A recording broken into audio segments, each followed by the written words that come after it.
Hello students, मैं प्रशांत सक्सेना आपका स्वागत करता हूं आपके अपने ही चैनल में जिसका नाम है मैथ्स बाय पीएस सर। अभी तक मैं जेई ओरिएंटेड काफ़ी लेक्चर्स इसमें अपलोड कर रहा था अपने चैनल में, तो मुझे लगातार डिमांड भी आ रही थी और मैंने भी सोचा कि स्कूल प्रिपरेशन पे बेस्ड वीडियोज़ अपलोड करना मुझे स्टार्ट करना चाहिए। स्कूल प्रिपरेशन जब मैं कह रहा हूँ तो मेरा मतलब ये है कि एनसीईआरटी पे बेस्ड वीडियोस मुझे अपलोड करने चाहिए। पहला टॉपिक जो मैं ले रहा हूँ वह है complex number. NCERT based videos में क्यों बना रहा हूँ? देखिए, मुझे ऐसे बच्चों ने काफ़ी डिमांड किया जो अभी स्कूल प्रिपरेशन करना चाहते हैं, ठीक है, मतलब उनका जो विज़न है वो आईआईटी जेईई के अलावा कुछ है। तो ऐसे बच्चे पीसीएम के भी हो सकते हैं और जिन्होंने ऑप्शनल सब्जेक्ट मैथ्स लिया है उनको तो एनसीईआरटी बेस्ड ही पढ़ना है, उनको तो अपने स्कूल एग्ज़ाम की तैयारी करनी है। तो ये वाले जो मेरी वीडियोज़ हैं, ये जो वीडियो की सीरीज़ है, ये वाली जो अलग से सेपरेट प्लेलिस्ट आपको जो मिलेगी मेरे चैनल पे, ये उन्हीं बच्चों के लिए ज़्यादा इम्पॉर्टेंट है जो स्कूल प्रिपरेशन पे फोकस कर रहे हैं। ठीक है, चलिए तो ज़्यादा बातें ना करते हो, अपन स्टार्ट करते हैं अपना पहला चैप्टर कॉम्प्लेक्स नंबर। अब देखिए, कॉम्प्लेक्स नंबर से ही मैं क्यों स्टार्ट कर रहा हूँ। अभी आप क्लास 11th में आए हैं, आपने 11th क्लास की पढ़ाई स्टार्ट की है। क्लास 10th में जो आपने मैथ्स पढ़ी थी उसमें जो एक चैप्टर था क्वाड्रेटिक इक्वेशन, वो क्वाड्रेटिक इक्वेशन में जब आप रूट्स निकालते हुए जहाँ पे रुक गए थे, मतलब एक इक्वेशन ऐसी आती थी जिसके रूट्स आप फाइंड नहीं करते थे, उसके ठीक आगे से हमें स्टार्ट करना है। मतलब मुझे समझना है कि कॉम्प्लेक्स नंबर क्या होते हैं। ऑब्वियसली तो हम समझेंगे ही कॉम्प्लेक्स नंबर की ज़रूरत कहाँ पड़ गई, ठीक है, ऐसा क्या था जो हम क्लास 10 तक नहीं करते थे। ठीक, तो इन शॉर्ट अलजेब्रा मुझे कहाँ से स्टार्ट करनी है, बिल्कुल लिंक करते हुए कि 10th में हम कहाँ पे रुके थे और उसके आगे से हम यहाँ पे स्टार्ट करें। ठीक है, तो एक मैं इक्वेशन लिखता हूँ, x² + x + 1 = 0। ये कैसी इक्वेशन है? एक क्वाड्रेटिक इक्वेशन है। और अगर मैं आपसे कहता हूँ इसके रूट्स फाइंड करिए, find the roots of this equation, तो रूट्स आप कैसे फाइंड करते थे? या तो फैक्टराइजेशन करते थे मिडिल टर्म स्प्लिट करके, या फिर आप एक क्वाड्रेटिक फॉर्मूला अप्लाई करते थे। अगर मिडिल टर्म स्प्लिट ईजिली हो जाती थी तो ठीक है, अदरवाइज क्वाड्रेटिक फॉर्मूला अप्लाई करते थे जो श्रीधराचार्य महान मैथमेटिशियन हुए उन्होंने दिया है। क्या था वो formula? x = -b + -√b² - 4ac/2a। ये क्वाड्रेटिक फॉर्मूला अप्लाई करके इक्वेशन की रूट निकाल दिया करते हो। अब अगर आप इस इक्वेशन को देखोगे जिसमें आप देखिए फर्स्ट और थर्ड टर्म का प्रोडक्ट 1 हो रहा है और आप x का जो कोफिशिएंट है मिडिल टर्म वो भी 1 है, तो 1 को इस तरह से स्प्लिट करना है कि प्रोडक्ट भी 1 आए। नहीं हो रहा, ठीक है, तो आप क्या करोगे? फॉर्मूला अप्लाई करोगे। जब आप ये फॉर्मूला अप्लाई करोगे तो आप b² - 4ac की वैल्यू चेक करो जरा, जिसको आप डिस्क्रिमिनेंट भी कहते हो। ठीक है, तो b² - 4ac जब आप फाइंड करते हो तो देखिए क्या हो रहा है, 1 - 4 दैट इज -3। डिस्क्रिमिनेंट कैसा आ गया? नेगेटिव। तो जब किसी क्वाड्रेटिक इक्वेशन का डिस्क्रिमिनेंट नेगेटिव आता था तो आप बोल देते थे रूट्स आर इमेजिनरी। मैंने क्वाड्रेटिक फॉर्मूला भी इसलिए लिखा है ताकि रूट्स आर इमेजिनरी बोलने के पीछे की वजह आप एक बार दोबारा समझो, नोटिस करो कि रूट्स इमेजिनरी क्यों बोलने पड़ते थे। क्योंकि डिस्क्रिमिनेंट अगर नेगेटिव आता है तो आप इस फॉर्मूले में वैल्यू पुट करने जाओगे तो -b तो आपका -1 हो जाएगा, plus minus √-3 divided by 2a that is 2। इस तरह से लिखोगे आप। तो अब क्योंकि स्क्वायर रूट के अंदर एक नेगेटिव क्वांटिटी आ गई, ये एक समस्या थी, समस्या ही कहूँगा मैं इसको, ये एक समस्या थी जिसकी वजह से अब आप आगे सॉल्व नहीं कर पाते थे। ठीक है, square root of negative quantity क्या होता है, इस बात का जवाब आपके पास नहीं था। अगर होता तो आप आगे रूट्स फाइंड करते। तो यहाँ पे बस आप इतना बोल देते थे कि रूट्स आर नॉट रियल और रूट्स आर इमेजिनरी। अब ये इमेजिनरी जो हम बोलते थे, यहाँ से हमें स्टार्ट करना है क्लास 11th में। इमेजिनरी मतलब इमेजिनरी नंबर्स कुछ होते होंगे। देखिए, अभी तक नंबर सिस्टम में आपने जो भी पढ़ा है, जो भी नंबर्स आपने अभी तक देखे थे क्लास 10 तक, वो सारे कैसे थे? Real numbers. मैं रैशनल नंबर लिखूँ, मैं इर्रेशनल लिखूँ, मैं इवन लिखूँ, ऑड लिखूँ, प्राइम, कंपोजिट, इंटीजर, फ्रैक्शन, कैसे भी नंबर्स आपके सामने लिखूँगा वो सब रियल जरूर होंगे।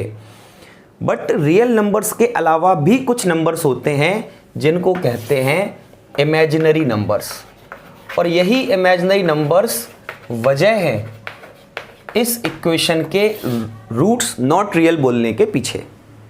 ठीक, ये जो इक्वेशन है इसका डिस्क्रिमिनेंट नेगेटिव आता है और फॉर्मूले में square root of negative quantity जैसी कोई तस्वीर बन जाती है जिसका जवाब आपके पास नहीं होता। एक्चुअली ये जो लिखा है ये एक इमेजिनरी नंबर है, ये रियल नहीं है, इसलिए हम कहते हैं रूट्स आर नॉट रियल। तो आई होप यहाँ तक मैंने आपको समझा दिया होगा, आपको ये बात समझ आ गई होगी कि हम करने क्या वाले हैं। कॉम्प्लेक्स नंबर्स जानने के बाद इस इक्वेशन के रूट हम फाइंड कर पाएंगे, ठीक है। तो और इस इक्वेशन के रूट क्यों नहीं फाइंड कर पा रहे, क्योंकि square root of negative quantity नहीं जानते। अब square root of negative quantity से हमें स्टार्ट करना है और वहीं से हम देखेंगे कि इमेजिनरी नंबर्स क्या होते हैं। चलिए फिर समझिए, अगर मैं आपसे पूछूं, चलिए थोड़ा आसान सा नंबर लिख देता हूं, रूट ऑफ -4। 3 तो परफेक्ट स्क्वायर नहीं है, सोचने में उतना अच्छा ही लगेगा। स्क्वायर रूट ऑफ -4, आप मुझे स्क्वायर रूट ऑफ -4 की वैल्यू बताइए। अगर मैं ऐसा कहता हूं तो आप मुझे क्या जवाब दोगे? क्या इसका रिजल्ट कोई रियल नंबर हो सकता है? हो सकता है क्या? कैसे सोचें?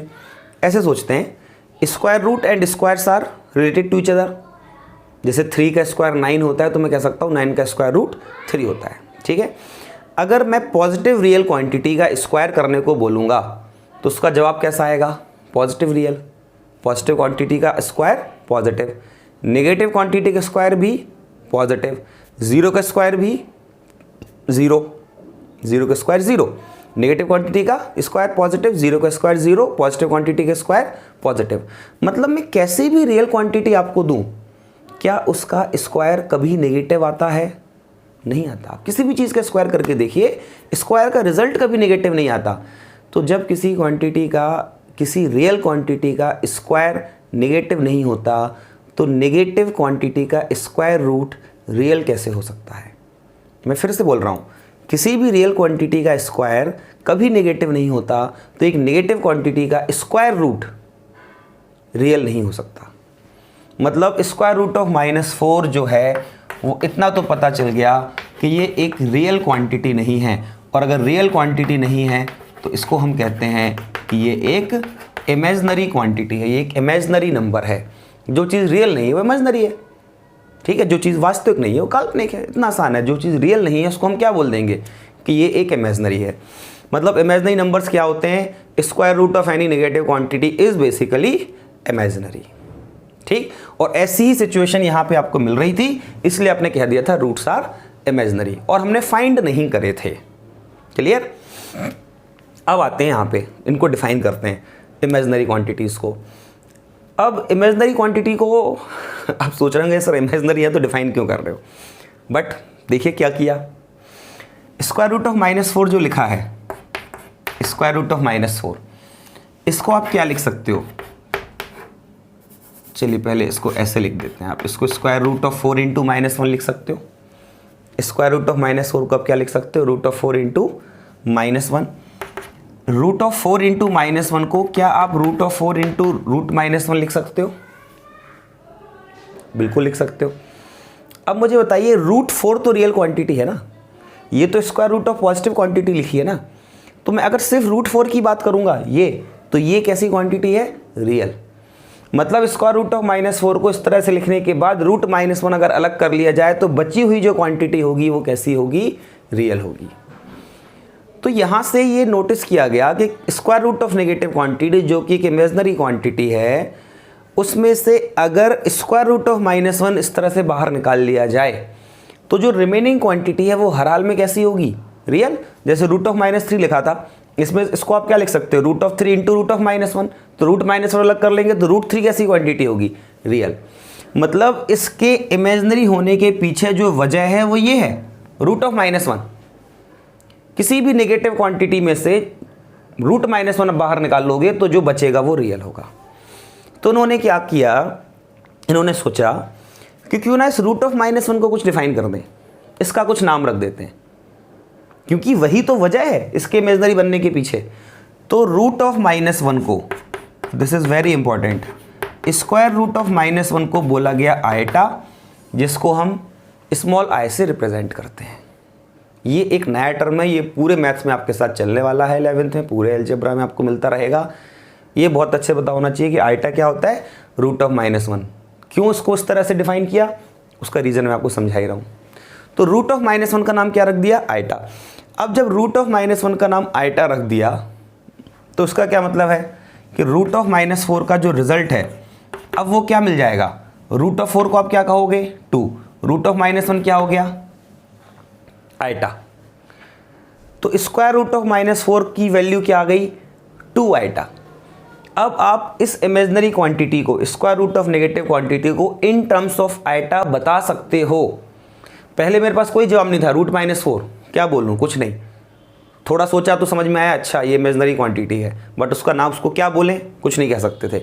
लेकिन जैसे ही रूट ऑफ -1 को मैंने आइटा डिफाइन किया तो अब मैं स्क्वायर रूट ऑफ -4 को कह सकता हूँ कि ये 2 आइटा होता है।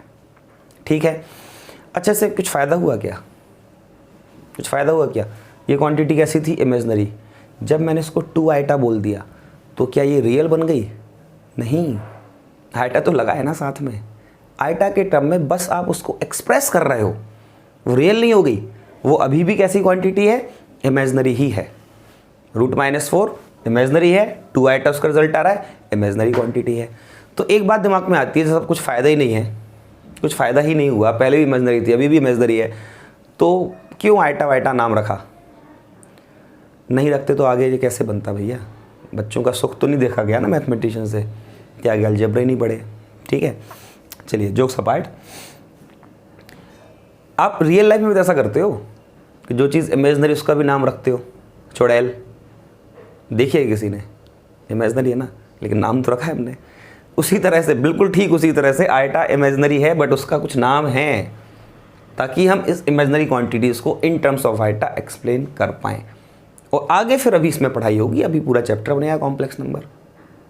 क्लियर, तो अभी तक हमने सिर्फ क्या सीखा कि इसको इमेजिनरी नंबर्स क्या होते हैं, उनको डिफाइन करने की ज़रूरत कहाँ पड़ गई। ऐसी सिचुएशंस आ रही थी आपको कई बार, जब भी d<0 होता था तो ये सिचुएशन आती थी जिससे आप रूट फाइंड नहीं कर पाते थे।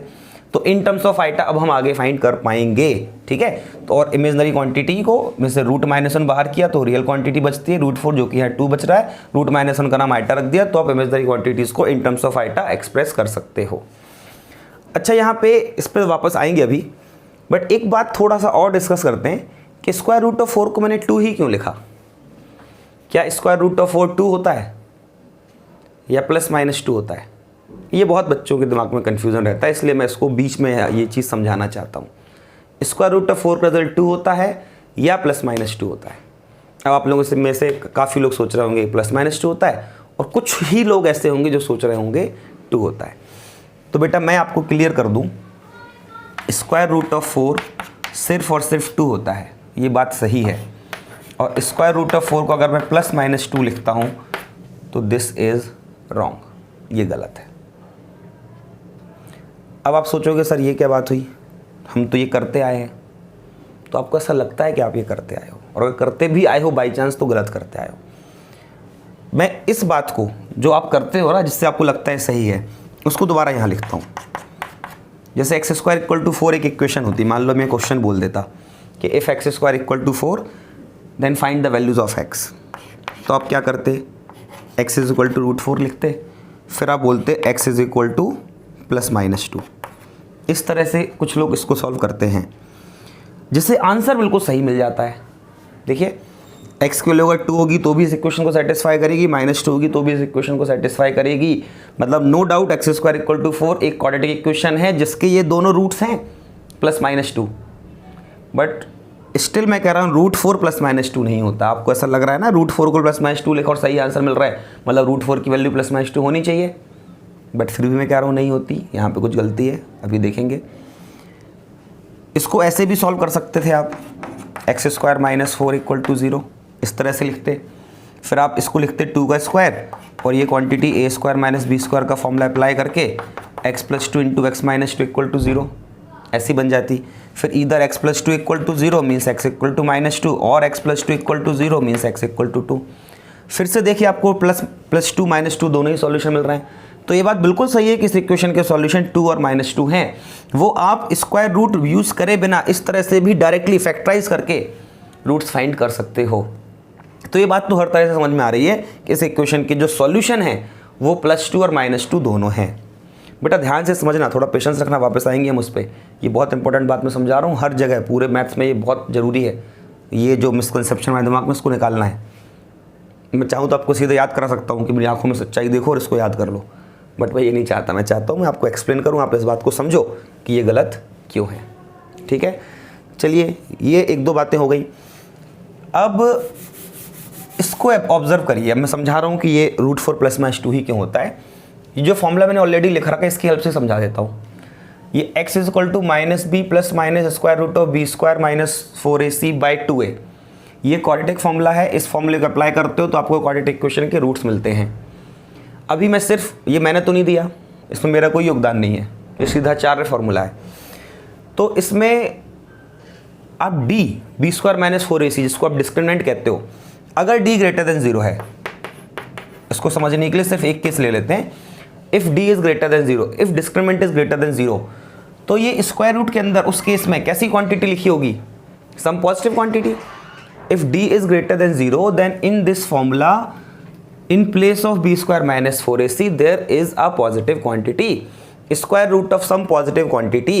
अगर square root of some positive quantity का जवाब प्लस माइनस दोनों होता है, जैसे वहाँ पे 25 आ गया सॉल्व करते समय, या 4 ही आ गया कभी, तो अगर √4 को +-2 बोलना है तो फिर यहाँ पे प्लस माइनस की क्या ज़रूरत है? +-2 तो यहीं से आ जाएगा ना।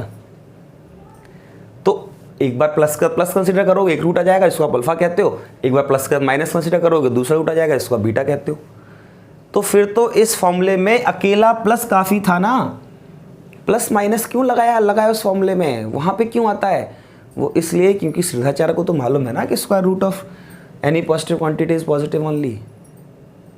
ठीक है, और छोड़िए, अगर आपको ये बात समझ नहीं आ रही तो मैं बिल्कुल वही काम कर देता हूँ जो आप ऑलरेडी करते आए हो। जैसे ये फॉर्मूला है, नो डाउट आप इसको फैक्टराइज करके सॉल्व कर सकते हो, बट मैं कह रहा हूँ जरा इसमें क्वाड्रेटिक फॉर्मूला अप्लाई करिए।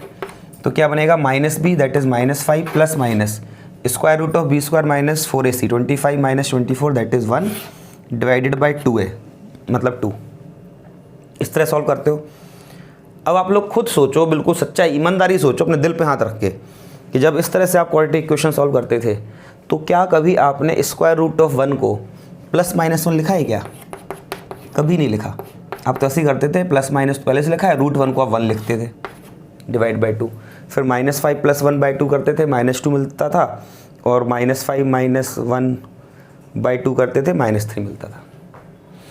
इस तरह से आपको 2 रूट्स मिलते थे। आपने कभी भी इस कैलकुलेशन में square root of positive quantity यहाँ मिलने के बाद उसको प्लस माइनस में नहीं लिखा। प्लस माइनस ये जो लिखा है ये तो पहले से फॉर्मूले में था। तो अपनी मर्जी से पढ़ते चले आ रहे हो, जो मर्जी वो करते आ रहे हो। यहाँ पे √4 को +-2 लिखते हो, यहाँ पे square root of positive quantity को सिर्फ पॉजिटिव लिखते हो। तो आप यहाँ पे जो काम कर रहे थे वो सही था, यहाँ पे सही था, और यहाँ जो आपने काम किया वो एक्चुअली गलत था। आंसर दोनों ही केस से सही आ रहा है। अब मैं समझाता हूँ कि यहाँ क्या गलती हुई और आंसर सही कैसे आ गया। आई होप ये बात तुमने आपको क्लियर कर दी होगी कि square root of any positive quantity is positive only. और भी मैथ्स में कई तरीके से बात को साबित करने के लिए, बट अभी हाल आपने क्वाड्रेटिक फॉर्मूला क्योंकि पढ़ रखा है तो बस उसकी हेल्प से मैंने आपको ये चीज़ समझाने की कोशिश की है, और आई होप आपको समझ आ गया होगा। और बेटा कुछ भी समझ नहीं आता है ना तो कमेंट बॉक्स में आप कमेंट कर सकते हो। अदरवाइज़ मैं यहाँ पे जो अपना नंबर शेयर करता हूँ आपके साथ, ये मेरा व्हाट्सएप नंबर है, आप इसमें भी मुझे मैसेज कर सकते हो। कोई बहुत जेन्युइन डाउट है तो आप मुझसे पूछ सकते हो। ठीक है, तो यहाँ पे आते हैं। स्क्वायर रूट ऑफ 4 + -2 आप लिख रहे हो और आंसर सही आ रहा है। एक्चुअली हो क्या रहा है, x² = 4 था ना ये। आपने जब इस स्टेप पे आए तो आपने एक्चुअली किया क्या है, taking square root on both side, यही किया है ना।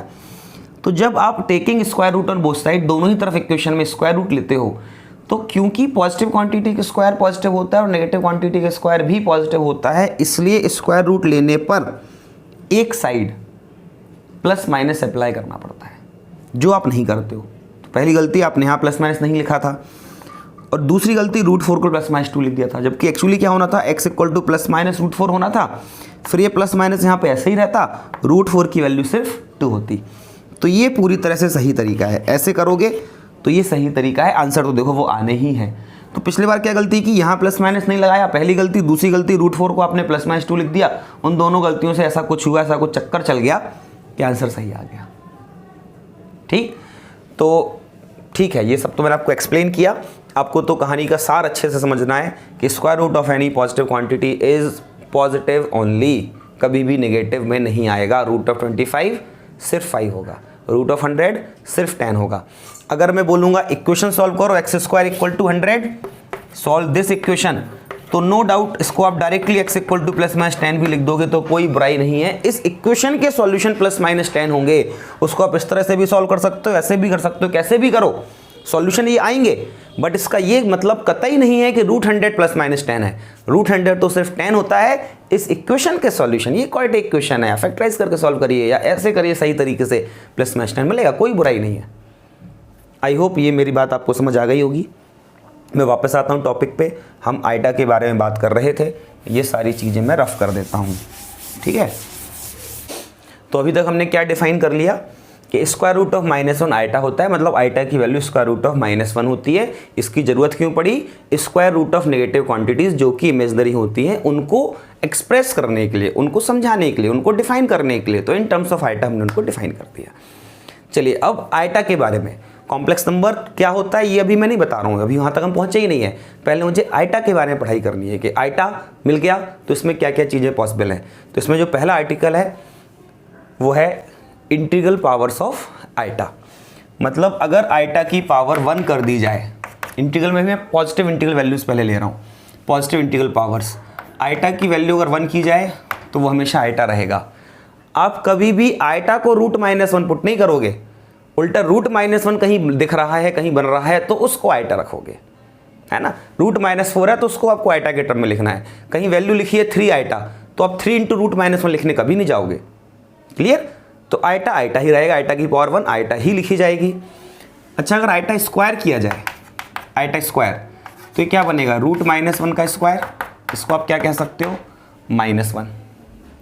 मतलब आइटा की पावर 1 आइटा होता है और ये एक इमेजिनरी क्वांटिटी होती है। पहली बात, आइटा स्क्वायर की value -1, this is very important, बिल्कुल याद कर लेना। आइटा स्क्वायर -1 होता है और ये एक रियल क्वांटिटी होती है।